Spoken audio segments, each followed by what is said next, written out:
waremewe kunezeza Imana.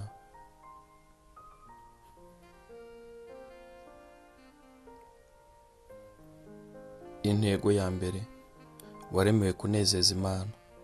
Imana yabateye nk'ibiti bikomeye kandi byiza byo kwihesha icyubahiro. Yesaya igice cya 61:3. Umunsi wa 9. Niki gitera Imana guseka? Uwiteka agusekere. Kubara ibice 6:25. Unsekere yewe umugaragu wawe, unyigishe kugendera mu nzira zitunganye. Zaburi y'119:135. Gutera Imana guseka niyo ntego y'ubuzima bwawe, kuko kunezeza Imana ariwo mugambi wa mbere watumye uremwa. Umurimo wawe w'ibanze ni ukumenya uburyo ibyo wabigeraho. Bibiliya iravuga ngo mushakashake uko mwamenya ibyo Umwami ashima, aba ari byo mukora. Amahirwe ni uko Bibiliya iduha icyitegererezo cy'ubuzima bunezeza Imana. Izina ry'uwo muntu ni Nowa. Mu gihe cya Nowa, isi yose yari yarononekaye mu mico no mu myitwarire. Abantu bose bashakaga ibibanezeza aho gushaka ibinezeza Imana. Imana ibura umuntu n'umwe ushaka kuyinezeza. Irababara kandi yicuza icyatumye irema umuntu. Imana igeze aho izinukwa inyokomuntu, yiyemeza kubarimbura bagashiraho. Ariko muri icyo gihe hariho umuntu umwe wateraga Imana akanyamuneza. Bibiliya imivuga neza ngo Nowa yanezezaga Uwiteka. Nibwo Imana yavuze iti, uyu muntu we aranezeza, antera akanyamuneza. Umuryango we niwo nzafataho icyororo cy'abantu. Kubera ko Nowa yanezezaga Imana, nicyo gituma turiho uyu munsi. Wowe nanjye, ubuzima bwe butwereka ibintu 5 bitera Imana kunezerwa. Imana iranezerwa iyo tuyikunze twivuye inyuma. Nowa yakundaga Imana kuruta ikindi kintu ku isi, kabone naho nta wundi wayikundaga. Bibiliya itubwira ko ubuzima bwe bwose Nowa yagenderaga mu bushake bw'Imana kandi agasabana nayo. Icyo ni ikintu cya mbere Imana igushakaho, ubusabane. Niryo hame ritangaje mu byo Imana yaremye, kumva ko umuremyi wacu ashaka kugirana natwe ubusabane. Imana yakuremye kugira ngo igukunde, kandi yifuza ko nawe uyitura kuyikunda. Yo ubwayo iravuga ngo icyo nshaka si ibitambo, ni urukundo rwanyu. Sinshaka amaturo yanyu, nshaka ko mumenya. Ushobora kumva urukundo rukomeye rw'Imana muri uwo murongo. Imana iragukunda cyane kandi yifuza ko nawe uyitura kuyikunda. Yifuza ko uyimenya kandi ukamarana igihe nayo. Niyo mpamvu kwiga gukunda Imana no gukundwa nayo byagombye guhinduka intego nkuru y'ubuzima bwawe. Nta kindi kinganya nabyo umumaro. Yesu yabyise itegeko rirusha ayandi gukomera. Yaravuze ngo ukunde Uwiteka Imana yawe n'umutima wawe wose, n'ubugingo bwawe bwose, n'ubwenge bwawe bwose. Iryo ni ryo tegeko rikomeye ry'imbere. Imana iranezerwa iyo tuyizeye byuzuye. Impamvu ya kabiri yatumye Nowa anezeza Imana ni uko yayizeraga, niyo byabaga bisa n'ubusazi. Bibiliya iratubwira ngo kwizera niko kwatumye Nowa yubaka inkuge ku musozi. Yari yaraburiwe bitaboneka, maze akora akurikije ibyo yabwiwe. Nicyo cyatumye Nowa aba inkoramutima y'Imana. Gerageza kubyiyumvisha. Umunsi umwe Imana isanga Nowa iramubwira ngo ndumva maze kuzinukwa abantu, muri abo bose batuye isi nta wibuka ko mbaho uretse wowe gusa. Ariko we Nowa, iyo nkurebye numva mfite akanyamuneza, ubuzima bwawe buranezeza. None ngiye kuzana umwuzure ndimbura isi, ariko umuryango wawe nzawufataho icyororo. None ndagira ngo wubake ubwato bunini cyane buzakurokora wowe n'inyamaswa. Hari ibibazo bitatu byashoboraga gutera Nowa gushidikanya. Icya mbere, Nowa ntabwo yari yarigeze abona imvura, kuko mbere y'umwuzure Imana yuhiraga isi ikoresheje amazi ava mu butaka. Icya kabiri, Nowa yari atuye kure cyane y'inyanja. Niyo yari kwiga kubaka ubwo bwato, yari kuzabugeza ate ku nyanja? Icya gatatu, yari kwibaza uburyo azakoranya inyamaswa zose akazinjiza mu bwato kandi akabona ibyo kuzitunga. Ariko ibyo byose ntibyateye Nowa kwitotomba cyangwa gushaka impamvu zo kutumvira. Yizeye Imana yivuye inyuma, nayo biyitera kumunezererwa. Kwizera Imana byimazeyo ni ukwizera ko izi neza ibirutaho kuba byiza ku mibereho yawe. Ukizera ko izasohoza amasezerano yayo, ko izagutabara mu bibazo byawe, ndetse igakora n'ibidashoboka biramutse bibaye ngombwa. Bibiliya iratubwira ngo Uwiteka anezererwa abamwubaha, anezererwa abategereza imbabazi ze. Nowa byamutwaye imyaka 120 ngo yuzuze iriya nkuge. Ndibwira ko hari iminsi yahuraga n'urucantege. Uko imyaka yashiraga akabona nta mvura igwa, nibwira ko abaturanyi bamusekaga bakamwita umusazi, wibwira ko Imana imuvugisha. Nibwira ko abana ba Nowa bumvaga bafite ipfunwe iyo babonaga icyo cyato kinini cyuzuye imbere y'inzu yabo. Ariko Nowa arakomeza yizera Imana. Ni hehe mu buzima bwawe wumva ukeneye kwizera Imana kurushaho? Kwizera Imana ntabwo ari uburyo bwo kuyiramya, nk'uko ababyeyi bishimira iyo abana badashidikanya urukundo n'ubushobozi byabo. Niko no kwizera kwawe kunezeza Imana. Bibiliya iravuga ngo udafite kwizera ntashobora kunezeza Imana. Imana iranezerwa iyo tuyumviye n'umutima wose. Kurokora inyamaswa ntizitsembwe n'umwuzure warimbuye isi yose byasabaga ubwitonzi mu myiteguro kugeza ku tuntu duto cyane.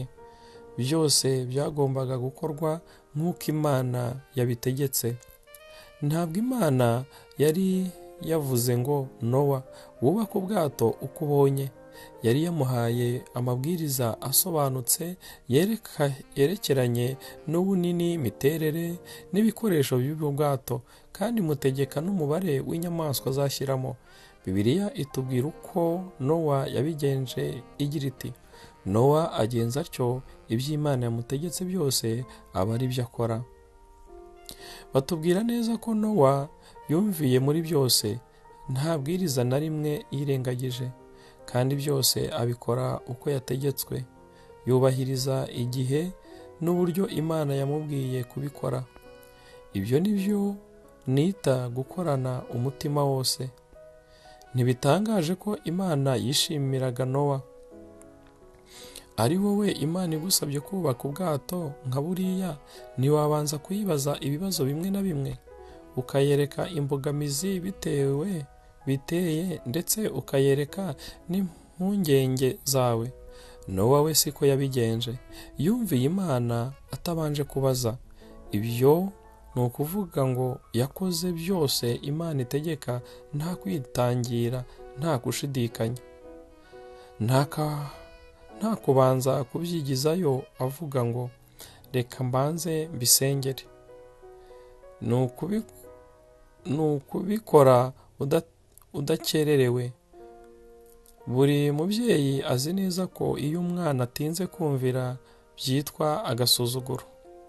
Ntabwo Imana ikugomba ibisobanuro cyangwa impamvu kuri buri kintu igutegeka gukora. Gusobanukirwa bizaba biza, ariko kumvira byo ntibitegereza.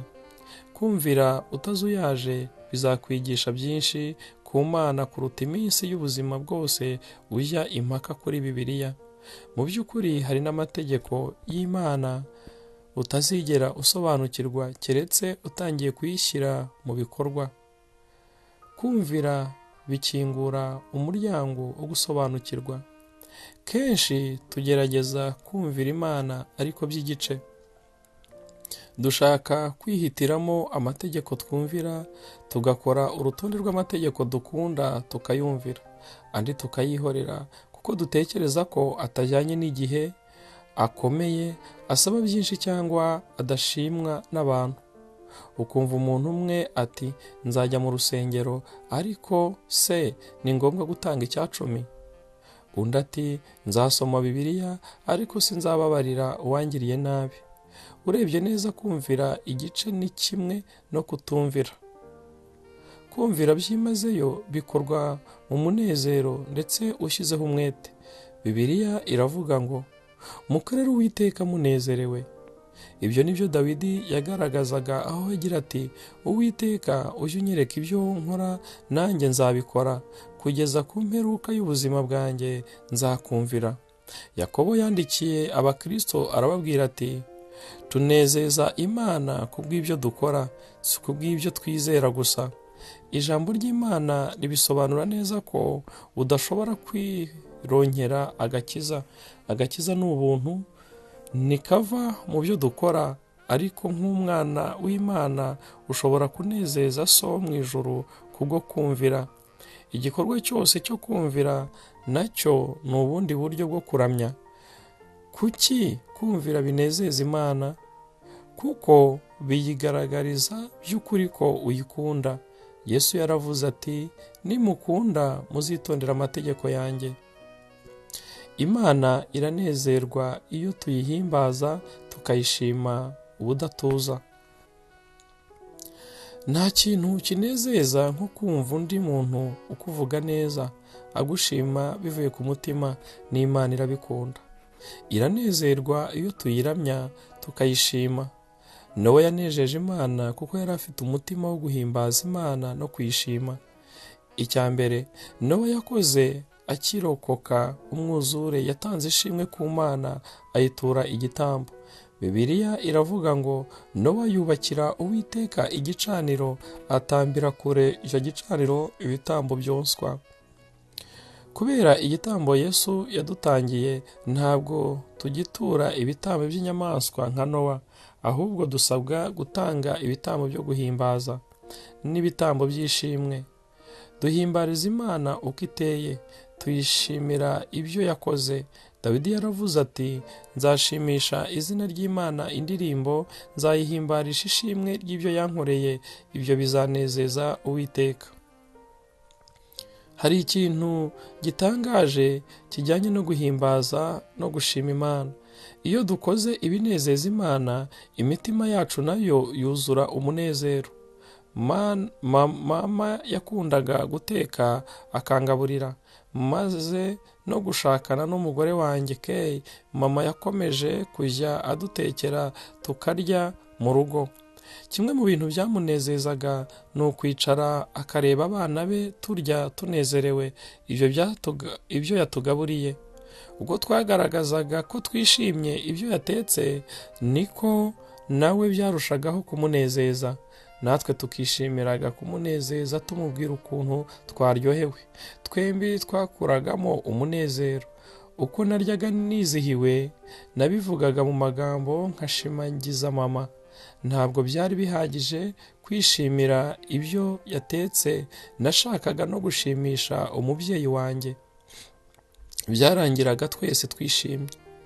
No guhimbaza Imana niko bimera.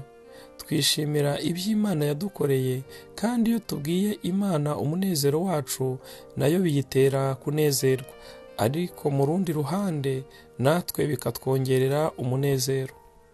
Igitabo cya Zaburi kivuga ngo abakiranutsi bazanezerwa, bazishimira imbere y'Imana, ni koko bazishima ibyishimo. Imana iranezerwa iyo dukoresheje impano yaduhaye. Nyuma y'umwuzure, Imana yahaye Nowa amabwiriza yoroshye igira iti: mwororoke mugwire mwuzure isi, ibyigenza byose bifite ubugingo bizaba ibyo kurya byanyu, mbibahaye byose nk'uko nabahaye ibimera bibisi. Ni nk'aho Imana yababwiye iti: igihe kirageze ngo usubire mu buzima busanzwe uko ibyo nageneye abantu gukora, ukundane n'umugore wawe, mubyarane abana, murere imiryango, muhinge mwese murye, mube abantu, nicyo nabaremeye. Ushobora kwibwira ko Imana ikunezererwa gusa iyo urimo gukora ibyo mu mwuka, nko gusoma Bibiliya, guterana mu rusengero, gusenga, cyangwa iyo urimo kubwiriza ubutumwa. Ukibwira ko ibindi bisigaye by'ubuzima bwawe Imana itabyitaho. Mu by'ukuri ubundi Imana yishimira kwitegereza buri kantu kose k'ubuzima bwawe, waba urimo gukora, waba urimo gukina, uruhutse cyangwa se ufungura. Nta ntambwe n'imwe utera itakureba. Bibiliya iratubwira ngo intambwe z'umukiranutsi zikomezwa n'Uwiteka, yishimira buri kantu mu buzima bwe. Buri kintu cyose gikorwa n'abantu uretse ibyaha gishobora kunezeza Imana iyo ugikoze ufite umutima ushima. Ushobora koza amasahani, ugakanika imashini, ukagurisha ibicuruzwa, ukandika porogaramu ya orudinateri, ugahinga imyaka, ukita ku muryango wawe, byose mu buryo buhesha Imana icyubahiro. Nk'uko umubyeyi yishimira abana be, niko Imana nayo yishimira kutwitegereza ukoresha ubuhanga n'ubushobozi yaguhaye. Imana yaduhaye impano zitandukanye ibigambiriye kugira ngo tuyinezeze. Bamwe yabahaye imbaraga zo gukoresha umubiri, abandi baha ubuhanga bwo gusesengura ubwenge, abandi ibaha ubuhanga bwo gusesenguza ubwenge. Ushobora kuba ufite impano yo kumenya ibijyanye no gukora amamashini, cyangwa ukaba umuhanga mu mibare cyangwa muzika cyangwa n'ibindi byinshi cyane. Ubwo bushobozi bwose bushobora gutera Imana akanyamuneza. Bibiliya iravuga ngo niwe ubumba imitima yabo bose, akitegereza imirimo yabo yose. Ikinezeza Imana si uko uhisha impano zawe cyangwa ukagerageza kwigana iz'abandi. Uyinezeza iyo wemeye kuba uwo uri we, wowe. Buri gihe wanze kimwe mu bikugize, uba uhakanye ubwenge bw'Imana n'ubutware bwayo yakuremesheje. Imana iravuga ngo nta burenganzira ufite bwo gutongana n'umuremyi wawe. Uru rwabya rwabumbwe n'umubumbyi. Mbese ubumba ibumba ryabaza uribumba riti urabumba iki? Muri sinema yitwa Chariots of Fire, amagare y'umuriro, umukinnyi usiganwa ku maguru wabonye umudari mu marushanwa y'isi witwa Eric Lindeley aravuga ngo nzi neza ko Imana yandemye ifite umugambi, nzi kandi ko yandemye ikangira impa y'amaguru. Iyo nirutse cyane numva ndimo kunezeza Imana. Arangiza hari ahagira ati kureka gusiganwa byaba ari kuyigaya. Nta bushobozi budahesha Imana icyubahiro keretse iyo dukoreshejwe nabi. Nuko rero utangire ukoreshe ubwawe bwose mu buryo unezeza Imana. Imana inezererwa ibyo ikureba wishimira ibyo yaremye. Yaguhaye amaso ngo wishimire ubwiza, iguha amatwi ngo wishimire amajwi amazuru ndetse n'ururimi ngo ushobore guhumurirwa no kuryoherwa n'uruhu rwawe ruremye ku buryo ushobora kumva ubworohere bw'ibyo ukoraho. Buri kintu cyose unezererwa gihinduka kuramya iyo ugishimiye Imana. Ubundi Bibiliya iravuga ngo Imana iduha byose itimana kugira ngo tubinezererwe. Imana yishimira no kukubona usinziriye. Njya nibuka umunezero mwinshi najyaga ngira iyo nitegerezaga abana banjye basinziriye igihe bari bakiri bato. Hari ubwo babaga bamaze umunsi wose baruhanya ubabwira ntibumve, ariko iyo babaga basinziriye babaga bagumye hamwe batuje bafite amahoro, bikanyibutsa uburyo mbakunda. Ntacyo abana bagombaga kunkorera ngo mbanezererwe, kuko kubona uko bahumeka byari bihagije ngo nezerwe, kuko mbakunda cyane. Uko nabonaga udutuza twabo tuzamuka tukongera tugasubira hasi uko bahumeka, naramwenyuraga. Rimwe na rimwe amarira y'ibyishimo akanzenga mu maso. Iyo nawe usinziriye Imana ikurebana urukundo, kuko niyo yagutekereje irakurema, igukunda nk'aho ari wowe muntu uri ku isi wenyine. Ntabwo ababyeyi basaba abana babo kuba intungane cyangwa kwitwara nk'abantu bakuru ngo babone kubashimira. Babishimira kuri buri kigero bagezeho. N'Imana niko idategereza kubanza gukura ngo ibone kukunezererwa. Iragukunda kandi ikakwishimira kuri buri kigero cyo mu mwuka uba ugezeho. Wenda wagize abarimu cyangwa ababyeyi ba nta munoza mu mikurire yawe. Ntuzibwire ko Imana nayo ari uko iteye. Yo irabizi ko udashobora kuba intungane cyangwa umuntu utagira icyaha. Bibiliya iravuga ngo izi imiremerwe yacu yibuka ko turi umukungugu. Icyo Imana yitaho ni ukwifuza k'umutima wawe. Ese kuyinezeza nicyo cyifuzo cya mbere cy'ubuzima bwawe? Dore uko Pawulo avuga intego y'ubuzima bwe. Tugira umwete wo kumunezeza iyo turi iwacu mu mubiri cyangwa tudahari. Iyo ubaho utekereza ubugingo buhoraho, intumbero yawe iva kwibaza ngo ubuzima ndabukoramo umunezero ungana iki, igahinduka ngo Imana irakura umunezero ungana iki mu buzima bwanjye. Imana irashaka ko abantu banezeza nka Nowa muri iki kinyejana cya 21. Abantu bashishikajwe no kuberaho kunezeza Imana. Bibiliya iravuga ngo Uwiteka yitegereza abantu ari mu ijuru kugira ngo amenye ko barimo abanyabwenge bashaka kunezeza Imana. Ese wakwemera kunezeza Imana bigahinduka intego y'ubuzima bwawe? Nta kintu kibaho Imana itakora kubw'umuntu watwawe na bene iyo ntego. Umunsi wa 9. Gutekereza ku ntego y'ubuzima bwanjye. Ingingo yo kuzirikana. Imana iranezerwa iyo nyizeye. Umurongo wo gufata mu mutwe. Uwiteka anezererwa abamwubaha, akishimira abizera urukundo rwe. Zaburi 147 umurongo wa 11. Ikibazo cyo gutekerezaho. Ubwo Imana izi byiza bikwiriye, nihe mu buzima bwanjye nkeneye kuyizera kurutaho?